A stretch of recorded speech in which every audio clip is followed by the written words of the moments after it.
Coaching is being used to develop leadership in two key areas in schools. Leaders can receive one-to-one support from an experienced external coach, or alternatively, the skills of coaching are being developed amongst teams. Riverside Community Primary School in Plymouth has brought in 2 leadership coaches for their leadership team. Since the coaching has started, the head teacher has seen a significant difference. What I've noticed is the outcome. The staff that work with people are more confident. They're feeling that they can tackle issues that in the past they would have come back and asked for advice. So it's made my job easier. It's made my job easier by not having to do so much, which is great. And actually, on a selfish level, I'm quite pleased with that. They will come to me sometimes as staff and say this is what they've done, rather than before they'd ask how I would have done it.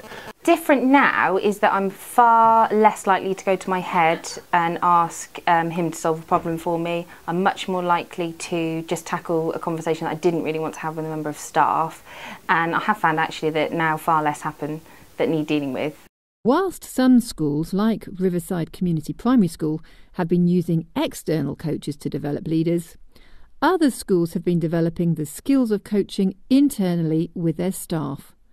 Both Cape Cornwall School and King Edward VI Community College have noticed how these coaching skills are helping to embed leadership principles with the students.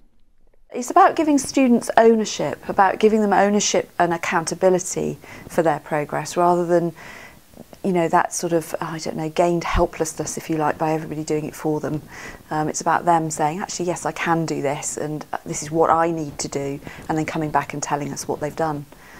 But I think that we all have a responsibility for our own development and our own learning and how we approach our learning. And I think one of the most powerful things we're going to get out of coaching is that students will take that responsibility, and we can coach them to enable them to lead their own developments, because it is that empowering, and it's about helping them recognise what they can do, make their own decisions, and realise actually it's their decision making and it's not being imposed on them and told to them.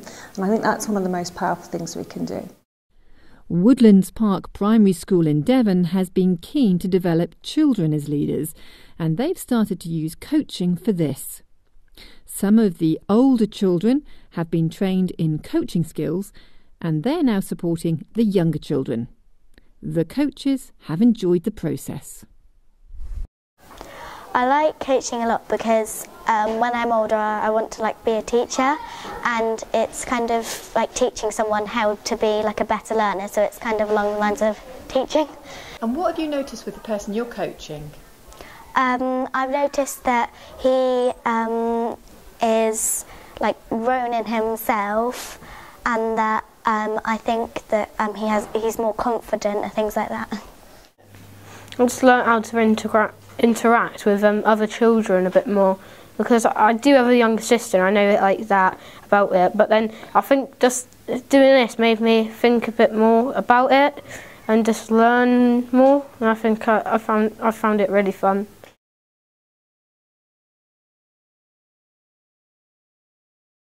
And to have that natural curiosity encouraged rather than closed down upon is absolutely fantastic. And isn't it great when a teacher says something and a child is able to say, actually, I don't agree with that because, and isn't that what we want to develop in all our children?